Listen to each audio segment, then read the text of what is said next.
We can always Gonna let Dora in. Welcome, welcome, Dora. I'm glad you're here too. Andy, Diana. So Hi. Catherine, Drock Solution Center is Diana. That she's my friend who's helping me with the funnel and all the tech work. Great. My favorite Yeah, stuff. cool. So for those that are here, I guess it's kind of a lunchtime period, so probably you're in the middle of lots of other things. I don't mind seeing a bit of chaos on videos. It's nice to see the people who I'm talking with or that we're Yes. talking with. So if it's possible to put your video on, even if it's a bit mad, that would be very welcome. But no worries if it, yeah, I know fair enough during Andy lunch. Andy is driving, so that's Yeah, okay. why she's not on camera Cool. right now. Hi, Diane. But yes, lunchtime, lunchtime. Woo, got to eat. All Great. right, ladies. So we are recording. I've got Therese. Let me let Therese in and then we'll get started because we do want to stay on time. We want to respect everybody's time because we know a lot of you are on a lunch break right now and you have limited time. But also, even if you're working or in your personal life or whatever you're doing, we still want to respect your time. So, I did also want to say before we start, because there is an opportunity to purchase the VIP, which I always like because in case you miss something or you want to go back and rewatch and re-listen, because it just sometimes it lands differently when you listen to something a second time or a third time or fourth time. Um, but I also would appreciate just no note Hi, Andy. takers or things like that because there is no free VIP. The VIP, it's 27 bucks, guys. It's not expensive to get the VIP. You will get a gift from me, a free gift. All of you for being here will get a free gift from me, but also VIPs get another free gift. So it's always nice to have that, have some little things that are going to help you improve your life, not just your business, but your life in general. So let's get started and thank you for being here. I'm going to do a little bit of an opening so that you guys know kind of what is Rise Into Her the experience. What does that mean exactly? So, I want to welcome you guys to Rise Into Her the experience. This is more than a moment, it's more than just a day. This is a movement. And I created this space for women who are ready for more clarity, more confidence, more alignment, and more life, just more joy in our life. This is a space where you are seen, supported, and reminded of the powerful woman that you already are. This is where we come together to grow, to be poured into, and to rise mentally, emotionally, physically, and spiritually. You didn't land here by accident. I always tell people that you are not here by accident. You're here because it's your time to step into her. The thing is you are already her, but sometimes we forget who we really are deep down in our hearts and in our souls. So now we get to shift into her. All right, let's see here. Now, before we get into, I know some of you know Catherine, but for those of you who don't know Catherine, she is my friend, Katharine Brayne.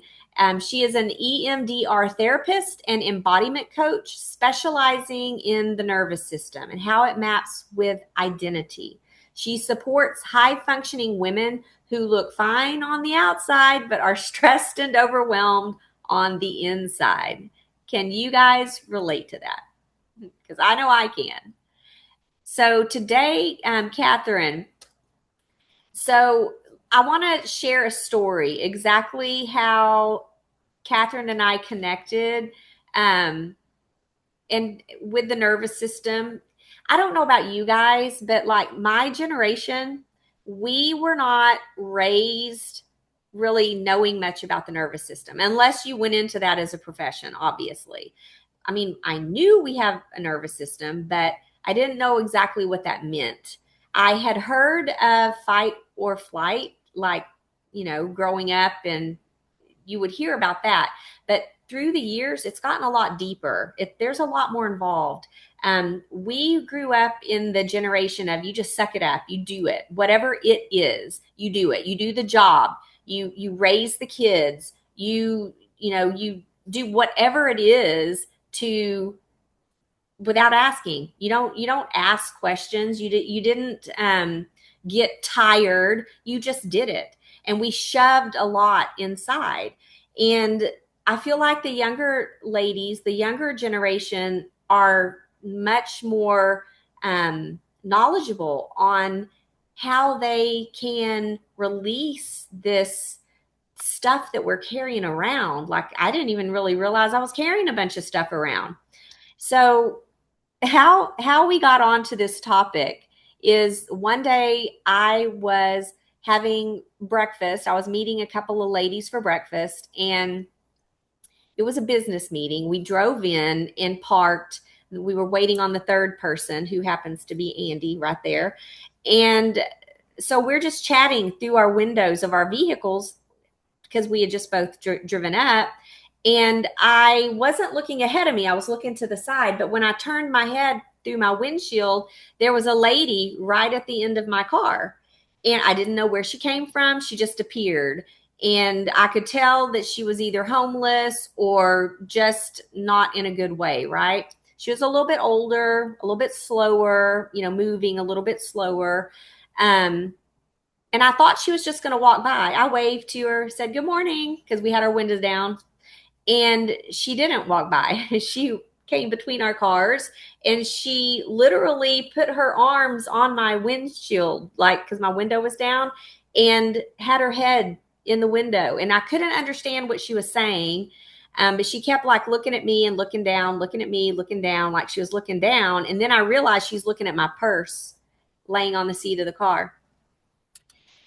The whole time I'm not scared. Like I am not scared. I was weirdly calm, and I realized what she wanted. I said, "Oh, you want some cash?" Okay. Well, I didn't have any. My friend in the other car, she did. And I thought that would be it. But the lady actually then turned back to me and said, "Can you give me a ride?" Like she was so focused on me, it was strange. From the very beginning, it was like she was focused on me. And I told her, like, we have a meeting. I can't drive you down the street. She went on. We went inside, and the third Andy showed up, and we were sitting there just talking. And suddenly I feel like I'm going to faint. Like I started feeling lightheaded. I started like, and my heart was racing. And I thought she had drugged us because she did the little fist bump, like to us both. And I'm asking my friend, the other lady, I said, like, do you feel okay? Because I don't. I feel like I'm about to pass out. Did she drug us when she fist bumped us? Like, all the things that you think about. And she's like, no, I'm fine. And then Andy was actually the one who said, you need to let that out, Norma. It obviously affected you. So you need to kind of take some deep breaths, talk about it, and let it out. So I shared that in a group, that experience, because for whatever reason, that really stuck with me. Like for days, I was thinking about it. And I shared in a different community the experience. And that's when Katharine heard what I had said, and she created a video talking about our nervous system. And when I watched her video, I was like, this woman needs to be heard, because I know there's other women out there that are like me that have never heard of this before. And like, I don't suffer from anxiety except for heights. I'm terrified of heights, but I'm not that woman who has anxiety attacks or panic attacks all the time. But there's a lot of women who do. There's a lot of women who have this issue. And I feel like Katharine is perfect to share with us what the survival cascade means. So, Katharine, I'm going to let you take it from here. Yeah, thanks, Norma, and thank you everyone for showing up.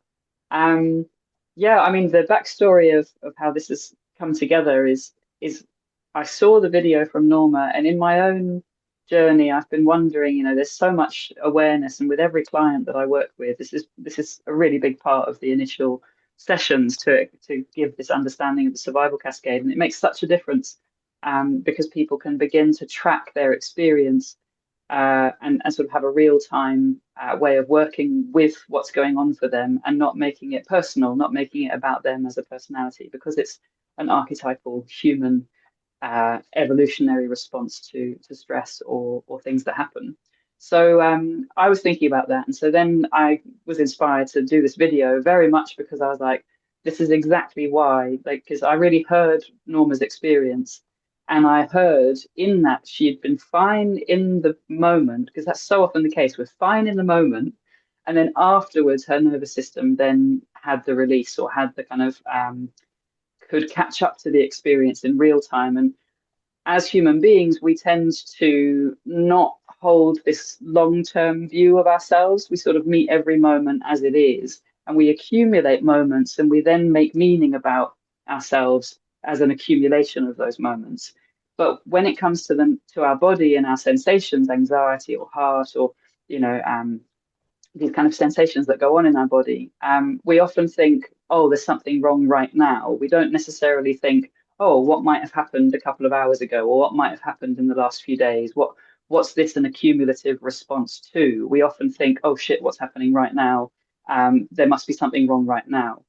And this is what's really helpful about the survival cascade. So the cascade itself, Norma mentioned it before, you've got fight or flight. Those are the two that people usually have heard of. And I won't go into lots and lots of details, although I could, but we have kind of two branches of our nervous system. One is an activation to fight or flight, to run away and stand up for ourselves. And the other one is a kind of suppression or a sort of, it's called dorsal. So you drop into a different space. So it's more like um, conserving energy and not using all that energy, but still having an activated inner response, but not using the energy actively. It becomes a kind of internalized response. And so the way we can look at that is we think of fight or flight, but really there are five. There are five, possibly six, but five states. And they seem to happen in a particular order. And I find this really helpful because it maps onto life experience, it maps onto the moment. So the first one is flight. So in that situation with Norma in the car, she couldn't leave the situation. So the initial response when there's something threatening is if we can leave, we'll leave. So Norma, in that sense, she might have just driven away. She might have said, oh, I'm rolling up the windscreen and moving on. In that moment, that didn't feel necessary or appropriate. So she didn't flight, as it were. The next one is to then have the fight response. So if we can't flight, then we'll fight. And what's helpful to realize about these states is they're not, there's kind of, they're energetic or sensations that happen in the body. They're sort of mobilized energy. So rather than it needing to be fight like punching somebody and what we might conceptually think about as fight, it's more like, can I advocate for myself here? Can I show that I've got agency? Can I stand in what I'm saying and hold that position, hold the posture of whatever it is that I believe or feel I need to protect myself here? So in that sense, in the car, there wasn't anything directly happening that she needed to defend herself against, but there was a kind of strength, the way you were responding, the way you described it in the video. You met the person, you had the conversation, always this kind of question, very calm, but this kind of question, what's going on here? So a little bit of stress in that moment, but not a necessary need to fight. Also, it wouldn't have been appropriate to fight, as it were, to kind of, another person who was staying in that fight response might have said, lady, I've got no time for you. I don't know what you want. Roll up the windscreen, move the car away. That would be a kind of active response to the situation. But in this case, that wasn't what Norma's system chose to do. It wasn't necessary at that time, wasn't necessarily appropriate. So what then happens is you've got flight. If you can run away, you run away. Great. Or you change, or you leave, or you have a different choice. If you can't flight, you'll fight, which is to stand up for yourself, advocate, to kind of say something, to vocalize, to use all that energy and put it out into the world, create some kind of meeting or barrier or boundary between you and the world, but still be present. If you can't fight or it's not appropriate to fight, then the system will go to the next state, which is freeze. And freezing is where the physiology, the body, doesn't physically do anything. It stays present, it stays in the space. But our internal awareness somehow stops being in our space and goes out into the environment. So in that moment, I'm imagining that Norma sat in her car, would have been very aware of her friend and what was going on with her friend. She would have been really aware of the space around her, not consciously, but she would have had this kind of environmental scanning to be able to respond to anything. She would have been very aware of the person who was talking to her, because if anything had escalated, she would need to know what to do next. She would need to be able to move away or do something else. So the system goes into what's called freeze, but it's still a very active energy. It's a your physical body isn't moving, but your internal awareness is fully aware of what's going on in the environment. And I'll explain in a moment how that's helpful. Well, actually, I'll say it now. So if you were on the plains of Africa, and this is where our survival system started, we're a human being that's evolved over hundreds of thousands of years, and this baseline response to the world is the same in all mammals. So animals, us, we have the same instant kind of nervous system response. Each of us will have unique triggers as to what triggers those responses, but the way the system works is the same across the board. So flight, fight, freeze. Now, if I was on the plains of Africa and there was a lion coming along, and I know I can't run faster than a lion, I know I can't fight a lion, but it might work to pretend I'm not here. It might work to freeze and to not physically move, which means I also can't move my head to work out where the lion is now, because any movement, lions don't necessarily sense presence, they visually see movement. So if I were to make any kind of movement, even moving my eyes left to right, that could be enough of a movement trigger for that lion to notice that I'm here. So evolutionarily, we no longer physically move, but our awareness becomes really aware of the environment around us, so that we can sense when the lion is no longer there, which means we can then move to safety, or we can then recognize that we're safe and then mobilize out of that freeze. So in a human context, in a social context, we often have a freeze response, because it's not okay to leave the situation, but it's also not quite okay to say what I mean or say what I want to say. So I'll freeze and I'll just kind of be in the network, and I'll be really aware of everyone around me, and I'll kind of wait until it's safe to speak or safe to move or whatever it might be, which can happen, but it can also not happen for a really long time. So you can end up being in a freeze for a really long time. And we're not designed to stay in freeze. It's a momentary thing. We're not meant to stay in that state forever. So usually, if there's no sense of safety and we can't mobilize back up to fighting, advocating for ourselves, or leaving, then the system goes the other way. And this is that kind of dorsal passive response, where all of that energy is still in the system. It's frozen, it's gone out into the periphery, it's understanding the environment. And then if it doesn't feel safe and it can't activate and do anything else, it will start to implode. It'll come inwards, and the system will go, well, we're still not in safety. There's still a threat.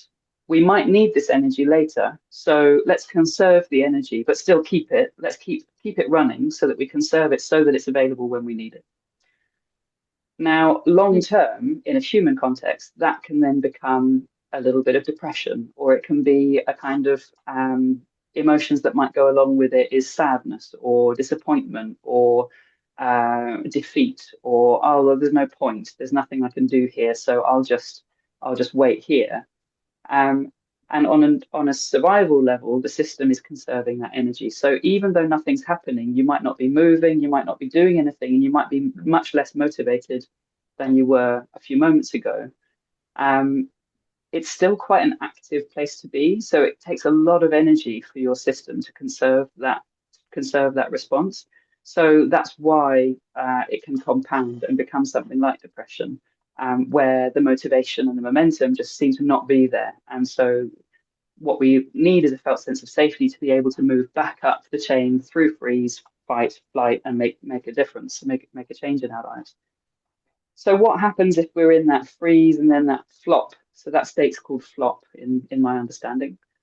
And that flop response is not particularly welcome in the social context of being human. So if we're in a depressed state, or if we've got no energy, or if we've got no momentum, that tends to not be seen well in the society. And as human beings, one of the main things that we want to feel is that we belong and that we're connected with the social. We're social beings, we're social creatures. Sorry, excuse me, I've got somebody at the door.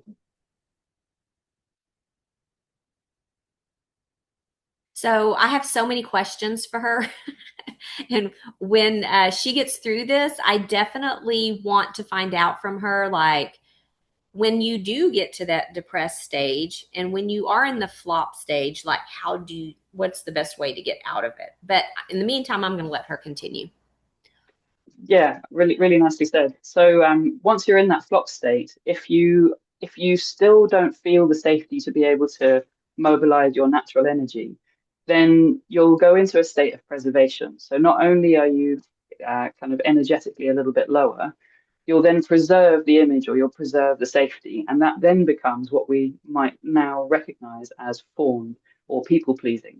So actually, our kind of natural energy is dropped. Our natural energy is we're not quite able to advocate or feel safe to mobilize in the way that would feel natural to us.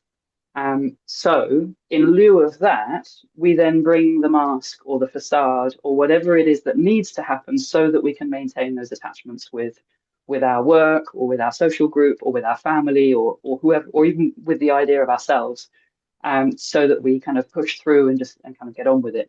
So that fawning response, if you can see, it's you've got to the end of the cascade, so it's still active. You can be a very proactive person. You can still have all of the range of all of the flight, fight, freeze, flop in the fawn response. That can still all be active, but there's a much deeper layer that hasn't necessarily been able to get back up the chain to feel like you can be really in your own space. And so the relevance of that in the context with Norma is that freeze happened in the sense of she's in the car, physically not moving, and aware of the environment. And in that environment, she still had agency and advocacy. The lady left, and so it didn't drop into flop. She didn't play dead in that sense. She didn't have to drop the energy anywhere, and she didn't have to go into people pleasing. Although that might have been a strategy to kind of be really nice to this person. I don't really know what you're going to do, so I'll be really nice to you, and I'll do this people pleasing thing, and kind of keep you okay so that I can be okay. So maybe Yes. that's an element of what happened. And so once she then got to safety, which was what, 10, 15 minutes later, with friends in a familiar environment with a group of people that she really trusts, there's the system has that sense of, oh, I'm safe now. That was a thing that happened. I managed it in the moment, but now the system gets to go back up the chain. And all of that mobilized energy that went down into sort of freeze and then maybe into people pleasing suddenly started to become available again because she was safe. And this is the part that people don't often realize is after an event has happened, we need to be able to give ourselves space to digest and process and release the excess energy of whatever's happened. So there's a biochemical process that happens. You've got adrenaline, cortisol, they're quite well known. Um, when you start talking about stress, cortisol is the stress hormone.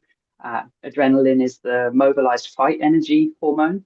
And those two things, we're not designed to hold them in our system for a long time. It's better that we cycle them through and they get an outlet and they get to leave the body and sort of get mobilized. So the heart palpitations, the anxiety, the sort of panic attack response that Norma was having in the cafe was in effect this fight flight energy needing to move through the system, the adrenaline and the cortisol needing to be able to have an active outlet. And it does need to be functionally active for it to release. So the feeling of that is if there's fear or anxiety, yeah, exactly. So if there's fear or anxiety in that fear space, so fear anxiety, if there's anger or kind of needing to hold a boundary, that kind of fight space, that's the adrenaline. That's your everything goes to the muscles. So in flight, for example, all of the sensations go to your limbs. So your heart, you might feel kind of a bit gappy, or what did you call it, Norma? A bit lightheaded, a bit faint, but there's quite a lot of activity in the system. So the hands were probably feeling quite active. The legs probably wanted to feel like they wanted to go for a run, right? They're kind of like, Yeah. well, I've got all of this energy and I'm just sitting here and I should be fine, but what's going on?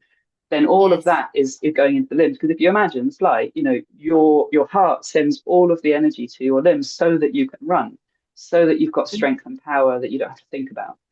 If you're not flighting, if you're not running, then it comes back into the body and it becomes activated here in the chest, because that's where you need to stand and stand up for yourself. So that's why we can then feel it in a different space. It's no longer in our limbs, it's now much more in our chest and our gut and kind of like That is our so core interesting. body. It's so interesting because, when you talk about it that way, it's like that's how we respond to certain situations. It's like um, there was a event recently in my life where it's like, and I've never really I didn't know how to describe it, but it's like everything's fine. And then all of a sudden it's like, I'm feeling that. And I'm like, and it's like, Mhm. how did I go from being perfectly fine to this? It's like a split second kind of thing. And it's like I mean, I'm an educated person, but thinking of it as it's just energy. It's energy that we've been stockpiling, and it's just a release of energy. So it's really interesting to hear this because for me, it just brings me a lot of clarity.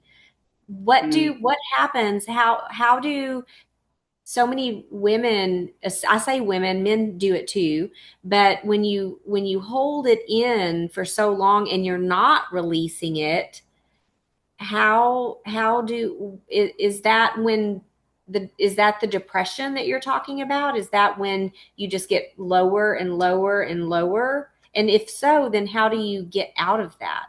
How do you get Yeah, out? so it can be, and I'm seeing the questions from Dora. Thank you. How do they get mobilized? Like exercise, and the body remembers, and we can talk about how that triggers the body emotions and thoughts. Mm, So one of the great. things that I really like about understanding this cascade is that it is quite mechanical. So if I'm feeling anxious or I'm in flight, there's something about the situation I'm in right now, or not necessarily the physical situation I'm in, but let's say that email I wanted to write and haven't yet written, or that person I needed to message but haven't yet done. If there's something like that, if we're feeling that sort of flighty, anxious energy, we can ask ourselves a question. Okay, where has one of my choices stopped me from feeling like I'm in my free flow of me being me in my agency? So I'll have this quite often, and I can quite quickly cascade down to flop. When I haven't, let's say I've had an idea to do something in the morning, like, oh, I need to message that person. And then by about 4 in the afternoon, I haven't messaged them, but suddenly I'm feeling like I'm really tired and depressed. And not depressed, but my motivation's gone. I'm kind of my energy's low, and I just want to sit down and watch TV and just watch film, or I don't really want to do anything. And then I'll ask myself, okay, interesting. I'm in this space. I was actually fine this morning. I wasn't this, and nothing's happened during the day. I haven't been sort of existentially threatened from an external source. What did I not do today that I thought I was going to do, and that I had a really good impulse to do and felt good about initially, but then didn't do? So if we feel that anxious energy, sometimes going and doing that thing, or simply shaking off and going, okay, all right, I don't quite know what this is, but I'm going to give my body an opportunity to just let it go. And so you might shake, you might dance, wiggle about a bit, give your body a different sense of itself. Because if we stay kind of 2D, we're basically saying to the nervous system, you're still in the same position. Whereas if you physically move your body and you do something else and you choose and you bring that sort of proactive choice, you might also do the not Mel Robbins, Mel Robbins 5 4 3 2 1. Count down to yourself and then do the thing that you wanted to do. And there's another one where you can put your fists in the air, but this one's actually really good for when you're in freeze. So I'll talk about that one in a moment. So flight, if you're feeling that anxious energy, shake it off, move, dance, wiggle, shift your zone, and ask yourself that question: is there anything that I didn't do, or is there something that's questioning my choice and a capacity to change or move in this moment? If you're in that sort of anger fight space, okay, yeah, Norma, you've got a question? I just wanted to real quick.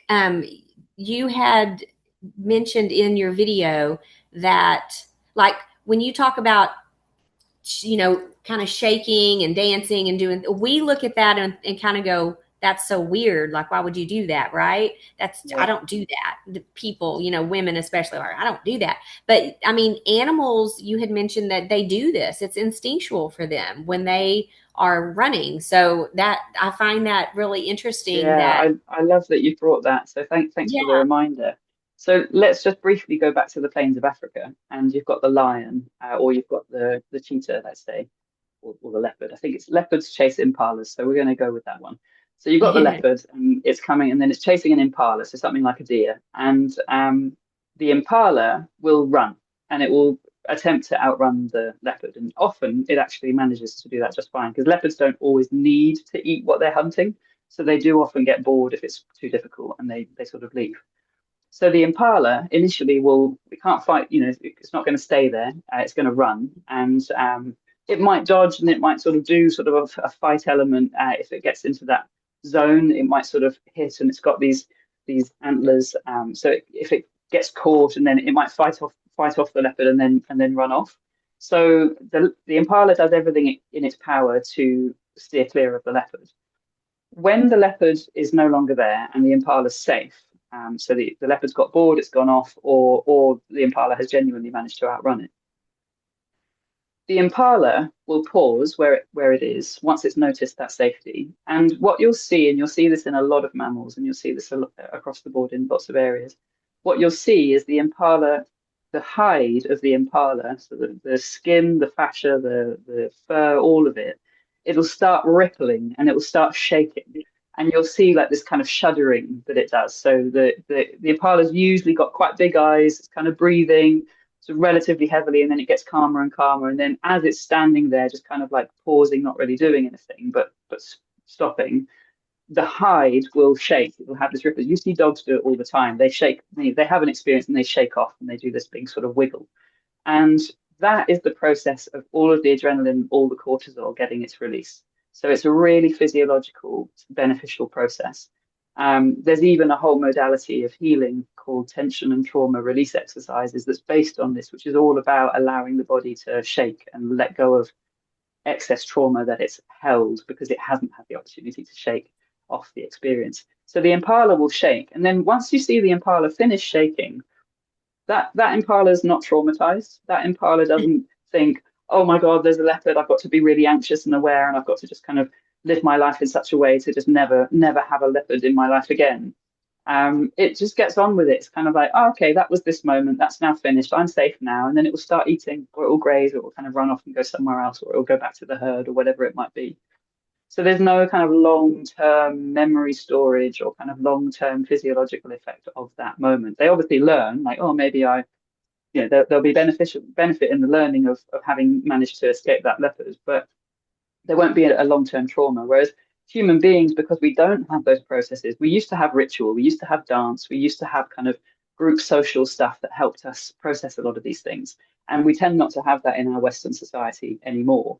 And there's much more of this stoicism and stiff upper lip, especially in England, and this kind of no, I'm upright, and I won't sort of move and wiggle, dance. Ridiculous. Shouldn't need to do that.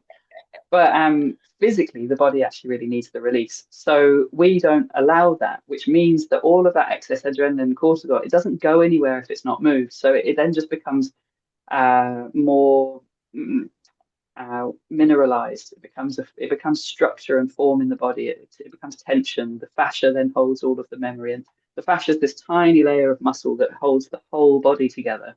And that's where it often gets stored, which is why we say the body keeps the score. It's keeping score of all the moments, that's the accumulative moments of life experience that haven't had their opportunity to be digested and processed or metabolized or kind of allowed to finish. So this shaking anxiety is really helpful to have. Yeah, exactly. I've done TRE amazing, and laughter yoga exercises and block therapy. Yeah, Andy, that sounds great. So yeah, all of these things there. And what I love about it is they're teaching us that we have a lot more agency in what's happening for us than we think we do. These symptoms that we have in our body, yes, they're important to listen to, but they're not things to be managed or suppressed, or they're things to be kind of being curious about. Okay, where might this be coming from? What might this be in response to? And one of the keys that Norma and I were talking about at one point was where a kind of rupture, let's say, has happened, where something's happened, and that repair, as another term for it, or that kind of release hasn't happened. The nervous system then holds it and accumulates it, and then it kind of builds up over time. And then you might suddenly have a really disproportionate response to a trigger. So, the waiter brought the wrong drink, and somehow that moment, in that actual moment, is not a big deal, but because of all the accumulated stresses of similar dynamics or patterns of not being listened to, or people not doing what you need them to do, or not standing up for yourself, whatever it might be, it might suddenly blow up, and this is the moment where you feel safe enough to be, or powerful enough, or whatever, to be able to like let all of that out. And unfortunately, it's getting hit on this poor waiter who's, there's not really a problem there. But so wherever we have a really disproportionate response, we can then use that and sort of say, oh, we might judge ourselves for it and say, oh my God, I can't believe I just yelled at that waiter in that way. Like, what on earth is wrong with me? Maybe there's a bigger question of, oh, okay, where's my agency sort of not being allowed to be there, and where's that maybe accumulating stress in my system? I love that because that's exactly why this is so important to share and talk about. Because how many times has that happened to us? I know that you guys can relate. And in the moment when something like that happens, I I think like, oh my gosh, I can't believe I just said that or I just did that. Um, and I know it's something that's kind of built up, but I've never really thought deep enough to actually think like, well, what should I do about that? What Mm. now what? It's just kind of like, oh, I did that. I feel really bad that I did that or said that or whatever. And I just think that the awareness of this is so important so that we can heal, so that we don't have to feel like we're carrying the whole weight of the world on us, or whatever it is that we're feeling, that we know that we can get it out and move on and kind of look at ourselves and I guess manage it better is the best way to say it. Yeah, and even the word, yeah, manage it better, and also maybe have more compassion for ourselves in the process, because managing Yeah, implies that there's still something that needs to be managed. And in true. a way, what I appreciate about this work, and when people start to understand it, and recognize moment by moment their own agency and advocacy in doing things about it.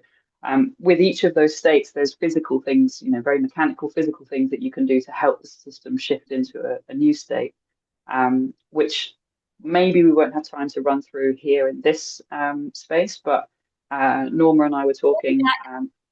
I've got a 7-day little email sequence that gives that a little bit more and gives it kind of in structure, and you can access that if you'd like to. We'll say how to do that at the end.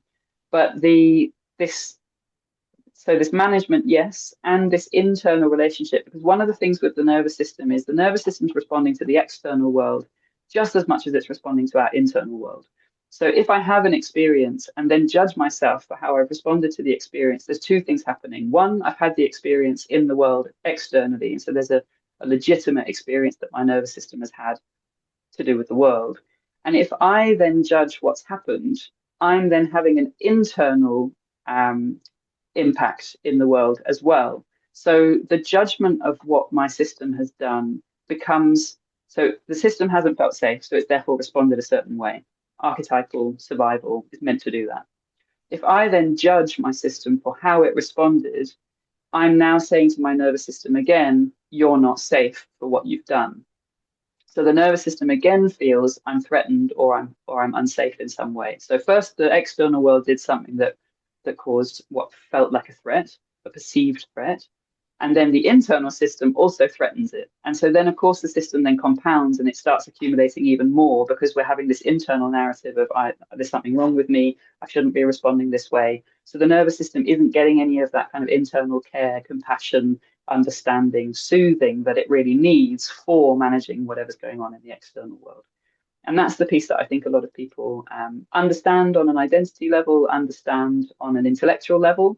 But the real time moment of let's give my nervous system the experience that I care for it and that I love it and that I appreciate it's trying to keep me safe. I have no idea why it thinks I'm not safe right now, but I still appreciate that it's trying to keep me safe and I want to do something positive towards it. So I'm feeling like I'm in freeze, I'm doom scrolling, I'm not able to move.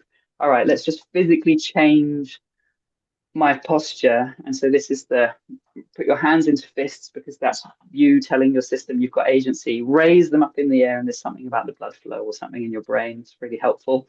There's science about this that can be looked up.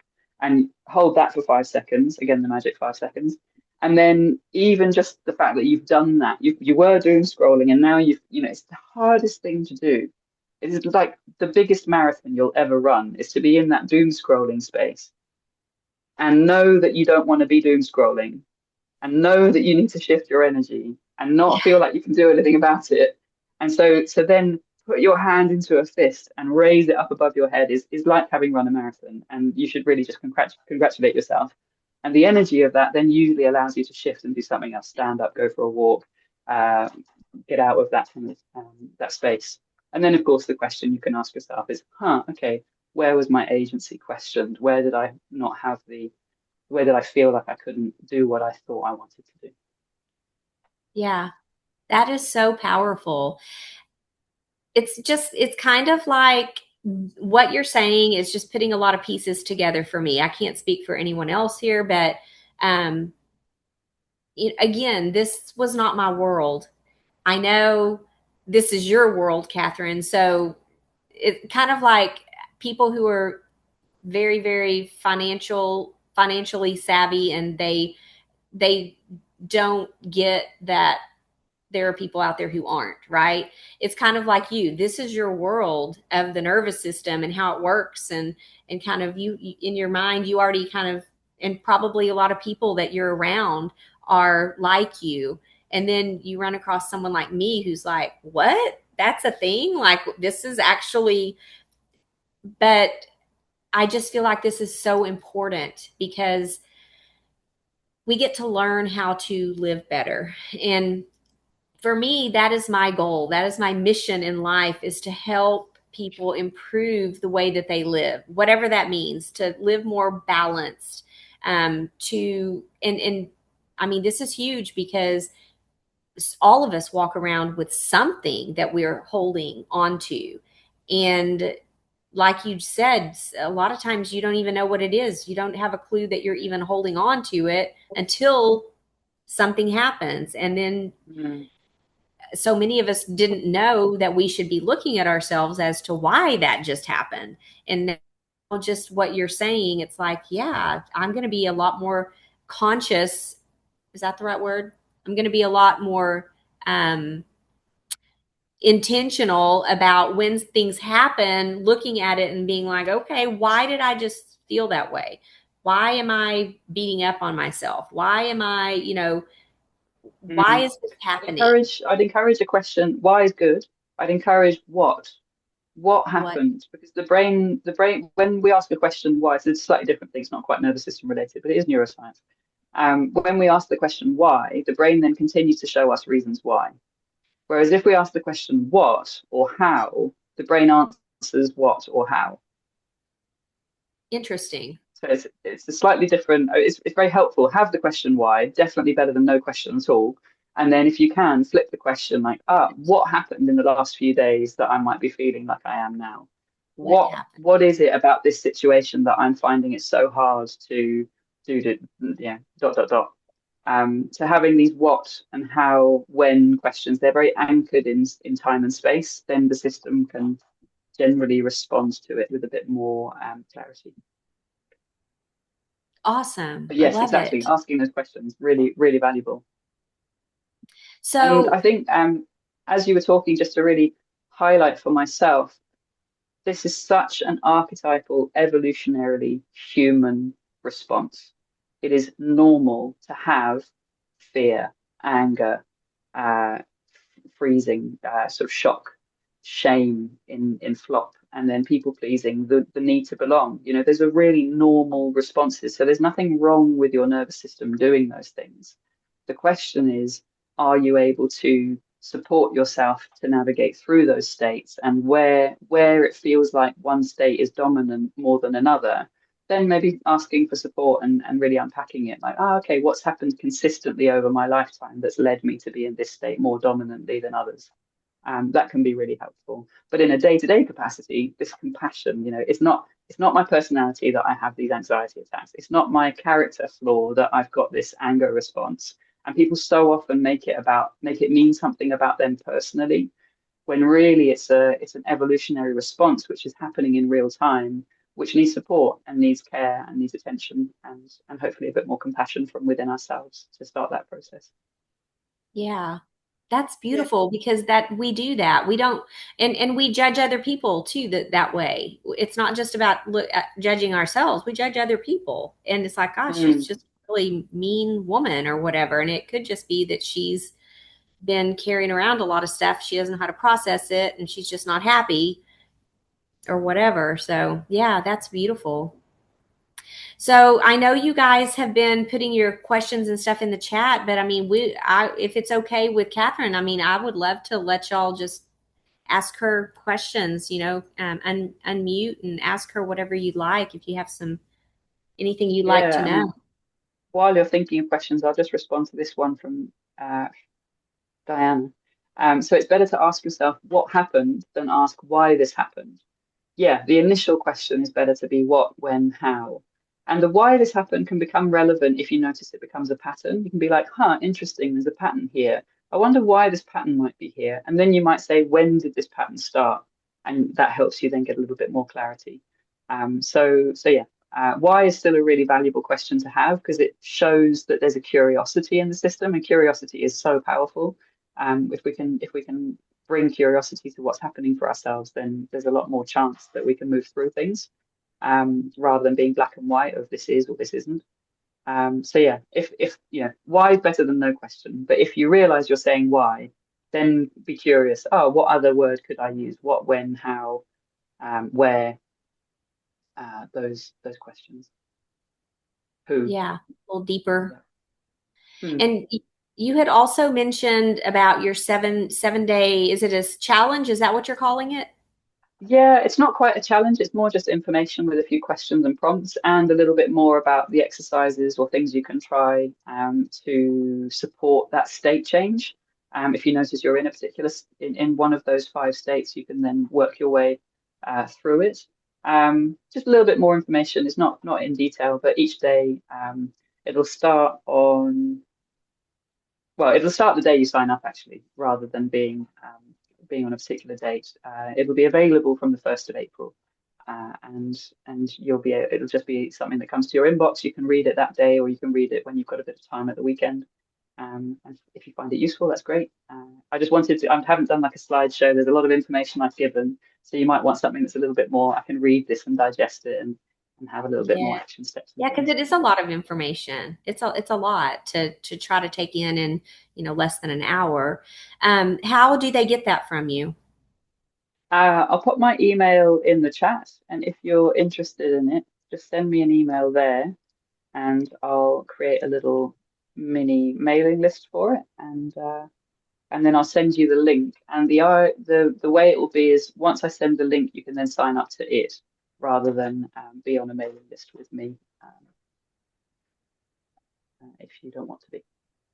So Katharine@brainwaves.co.uk is my email, and that's now in the chat. And for those who are listening on replay, I'll maybe say I'll share the link with Norma and she will send it out I'll to send it whoever's out. That's a good registered to idea. do this. Yeah, whether they've got the recording or not. And so they can then access it when they're ready. And it will just start the day you sign up, the next day will be the first one. That's perfect. Before we end, does anyone have questions for Katharine? Any more questions, I should say? You guys have been great. Yeah, thank you so much for the questions in the chat. And if there's anything that's come up recently and you want to just brainstorm what might have happened, I'm happy to do that too. Mhm. Therese, Hey, how are you? I'm great. Really nice to see you. Nice to see you Thanks so too. much for coming. Thanks. I do have a question for you. Um, I've been working on enrollment questions. I was on that call with um, Candace Johnson, and I went ahead and hired her to help me because I get all worked up. And like even this morning, I told myself, okay, I'm going to practice. Sweet Norma's going to let me practice with her after this call. But I mean, I'm only looking at practicing, and I completely trust Norma. She's so sweet. So why am I all tense, stressed out? Oh my God, God help me if it was a real call after this call to talk to someone I don't know. I'm just trying to figure out. I can't help but ask, what the hell's wrong with me? I get all upset, all uptight. Yeah. And there's a lot of life experience. And so sometimes this comes from now the attachment informed EMDR work that I do. So the survival cascade is there, whether you're doing whoever we are, that's there. That's kind of the process of what happens. The understanding as to why we're triggered in certain ways or why our system is responding the way it responds. Like I said earlier, each of us will have a different map of how and why our system responds to safe. Essentially, we're always asking the question, am I safe? Am I not safe? And that's a very, very archetypal, immediate, not even a thought process around it. The brainstem gets all the information and it just is the response. The system goes, oh, I'm safe, I'm not safe. And the way it bases all of that information, it bases it on all of the lived experience that it's had so far in life. So right from conception all the way through to now. So in this example, for it to be that strong, there may be something that's happened earlier that's maybe said, oh, it's not safe to have conversations, or it's not safe to know what you want, or there might be experiences that the nervous system has literally had as to a felt sense of non-safety around speaking up or connecting with people about what you really care about or whatever it might be. So that could be something that's going on in the system. So may I ask, when you think about, and I'm not going to dive into the past stuff here, but now looking at the practical steps, what is it that's physically happening when you imagine this call with Norma or an enrollment call? What happens in your physical body? Right. I am stressed out. And it's like, I don't Yeah. even know Is why. it kind of like a high energy flight? I want to like literally get off the seat and leave and run away. I want to go outside. I want to go for a walk. Yeah. Yeah. So there's something in the system that doesn't feel that feels like staying in the call is more scary than running away. So flight response is really natural. That's the first response that we have, right? So there's something that I'm a little bit scared about. There's a bit of fear there, and the system then has all of this activated energy. So the nervous system wants to get up off the chair and run. Now, when I say also, our nervous system is not our personality, our nervous system also isn't our main self. It's the physical sensations, it's the nervous system that we have in our body, but it's not necessarily so here you, Therese, would like to be able to do sales calls. You would like to be able to do enrollment. You would like to be able to serve the people that you want to serve. So there's a higher sense of yourself that actually would like to be running the show, but something happens in this idea of the sales call that then a non-thinking non-executive functioning part of the system takes over. And so if it helps to understand the way this works, this is a hand model of the brain. This is the brain stem, and that's where we receive all of the information that's coming in. So even the idea I'm going to do an enrollment call comes here first. And this part of the system goes safe, not safe, based on all of the accumulated data. So this part of the system, for some reason, has determined that doing an enrollment call or having a conversation or pretending to be doing something that isn't real, whatever it might be, it says, I'm not sure about that. I don't know about this. This doesn't feel so good. So then it activates the limbic system, the heart rate, the physical body, all of the sensations, all of the metabolism. Our metabolism shuts down because if we're in a fear state, if we actually literally have to run away from a leopard, digesting isn't important right now. So all of that shuts down. So we don't necessarily want to eat if we're really nervous about something. So all of these kind of systems, it's an automatic process. We can't control it. It just happens because that's the limbic system. Now, the neocortex is all of the gray stuff, and that's the higher part of the brain. It's also the youngest part of the brain. So the brainstem's been around for like hundreds of thousands of years. The limbic system was then the next thing to develop, and that's animals, mammals and kind of the immediate response to things. The higher order thinking and executive functioning is very, very recent in human development. When we're stressed, when something happens and this kicks in and activates this, all of this goes offline. So all of your rational thinking goes offline. So even though you want to do this enrollment call and it's going to have like this potential benefit, for your life, and it's got all of these positive things, the system goes, I don't know about this, so I'm not going to let that happen. So your role in that moment is to notice what's going on and then establish what we call dual attention. Have the experience, let it be there, and be able to observe it and be curious about it and ask these questions. What is it actually that I'm afraid of? What part of this is my fear? Is it that I'm pretending is it that it's not actually a real enrollment call and therefore I'm having to make something up? I find it so hard to do practice stuff because it just doesn't feel real. So it feels like it's against my integrity. It feels like I'm making something up that isn't. Whereas if I was actually in a real enrollment call, it's real. I'm with the person, I'm present, and then my system's like, oh, this is real. I can be present here. This is great. Whereas if it's something I have to like make up or perform, then it's a whole different thing. And my system goes, I have to perform. I don't know how to perform. I just want to be myself. So that can be a part of it as well. I'd love to deep dive on that a little bit more, but does that give you a little bit to go with for now? And maybe just so you know, though, I think it'd be worse if it was real. If it was a real thing. Fair enough. So there's actually something about the call itself, and that's really helpful information because then you already know, it's not about performing, it's something about, I don't know, maybe it's about showing up, maybe it's about offering something. And yeah, there's a lot more that we can explore there. Thank you. Unless you don't get dinner tonight, you go to bed early. We've got a couple of minutes, I think. So any other questions anyone wants to ask? I had a comment. I just really enjoyed this, and I hope that maybe we could even have you back and listen some more. Definitely interested in the EMDR. Can you explain that a little bit? I know a little bit about it, but just what the process is. It's like an eye thing, right? Yeah, it started out as an eye thing. So it started out as, let's say you had an experience in your life and it was traumatic or it was scary or stressful or it happened a long time ago, but it hasn't kind of digested, so you're still having nightmares about it, or this is the common side of it. He's gonna get dinner on the way home. I'm just gonna. Is it possible to? Yeah, great, thank you.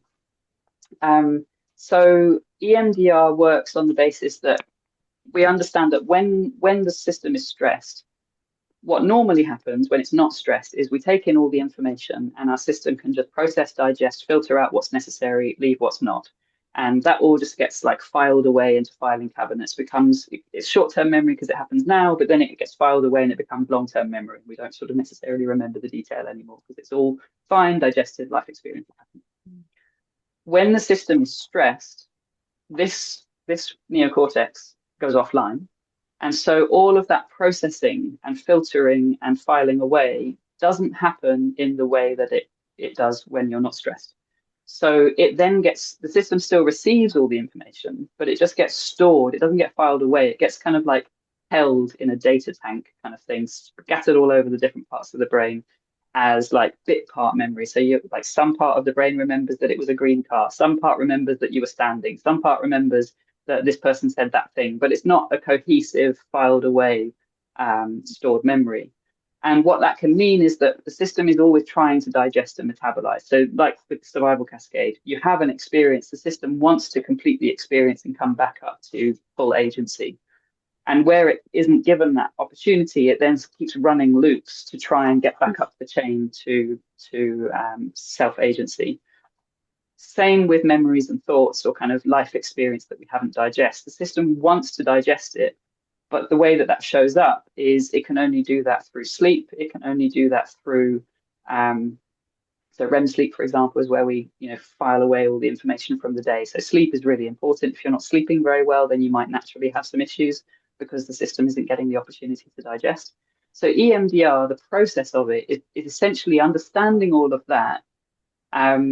It then applies bilateral stimulation. So that initially was eye movements, and you moved your eyes left to right. It does two things. One, it activates left and right hemispheres of the brain, which means when this goes offline, the left and right hemispheres don't talk to each other. When this comes back online with bilateral stimulation or eye movements, the two hemispheres start talking together, and now the system can start filing the information. It can now start processing. So the bilateral stimulation is the key. It started with eye movements and then was called eye movement desensitization, desensitizing stressful stuff and reprocessing, creating a new memory around it or a new sense of meaning. And nowadays it doesn't have to have eye movements. You can also do it with butterfly hug, left right tapping here, left right tapping outside of the knees, ears, audio stuff. Physically, like walking, we naturally process while we're walking. Why do you have good ideas when you're walking? Well, the two brain hemispheres are working together, so things are processing and digesting. Does that respond to your question well enough for now, Andy? Yes, that's very helpful. Thank you. Yeah, great. And very happy to come back if there's a wish and demand for it. I see Angela's got her hand up, and that's been up for a while, so I want to honour that as well before we close, although we are going over time. Sorry, Norma. That's okay. Are you Angela? Yeah. So my question is really about the world based on the world that we're living in, right? Where there's so much going on. There's so many things that we can be exposed to that are traumatizing and are triggering of previous traumas. How do we use like either EMDR or other kind of trauma-informed methodologies to use them as kind of a preventative? Is there a way to apply these approaches as a preventative way of kind of protecting ourselves from encountering traumatic things? Yeah. So one of the other aspects that I haven't spoken about here, but is often talked about with nervous system work, is what's called the window of tolerance. And that's where, and in autism and ASD circles, they often call it having enough spoons. So have I got enough spoons to get through the day? Using up my spoons. One social situation is a spoon, going to a meeting is a spoon, etc. So the window of tolerance is essentially this idea that when we're feeling really resourced, we've had really good sleep, our nutrition is good, we've got loving support around us, we have a kind of fundamental sense of okayness with ourselves. We know what we're doing and why. This is obviously a really idealistic picture, but generally things are good. The window of tolerance might be really big. So, something happens, you see a trigger you see something that triggers you on Instagram, and it's like, okay, the window of tolerance, the system has the capacity to hold and deal with that. If that system then has an accumulation of triggers, or suddenly the support that should be available on Monday, Tuesday, Wednesday isn't there anymore. Okay, that's a slightly smaller window of tolerance. Now I have to deal with that thing. And then somebody calls and says, I need this stuff done, or you get ill, the window of tolerance goes down. I don't know about you, but if you're ill, you're just really grumpy because the system just doesn't have the bandwidth to respond with calm, ease, wonderful, yeah, okay, I can just roll with this. So that's the window of tolerance, and it becomes really, really small if accumulatively over time we haven't given ourselves that space to regenerate the window of tolerance, which is the digesting, processing. Nowadays we talk about self-care, but self-care isn't just like me isolating myself, having a nice bath. It's also, am I socializing with friends? Am I laughing? Am I doing something with my time that's just playful and creative rather than always like it has to be for some purpose? So all of that can then become really helpful to support the window of tolerance being wider. And where EMDR or this understanding of the survival cascade can come in is, as much as possible, when things are good and when positive things have happened. I always do this with my clients. You tap it in, you allow it to be like, don't rush through your successes and your wins. And people think that it's like, oh, this is really nice, it's just really positive mindset stuff. No, it's neuroscience and it's biology.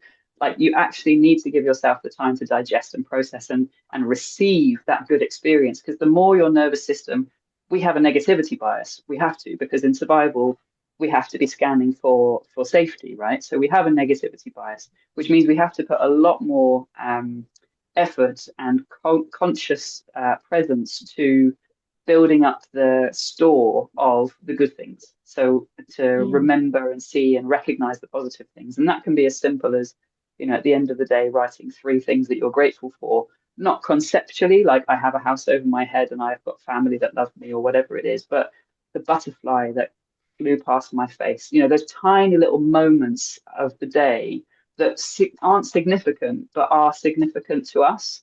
And we often don't capture those or make meaning out of them. And the more we can sort of install, as it were, the positives and the good things, not just that's a nice idea and that's really nice to know that it's happened, but actually physically in the body. And here, shaking it off and being like, yeah, amazing. I'm just going to tap that in. I'm going to just bring that into my body. I just had this really wonderful call with, for example, Therese, you have this practice. I just had this really big practice. I hated it and my system went absolutely haywire, but I loved it anyway. And I'm really glad I did it.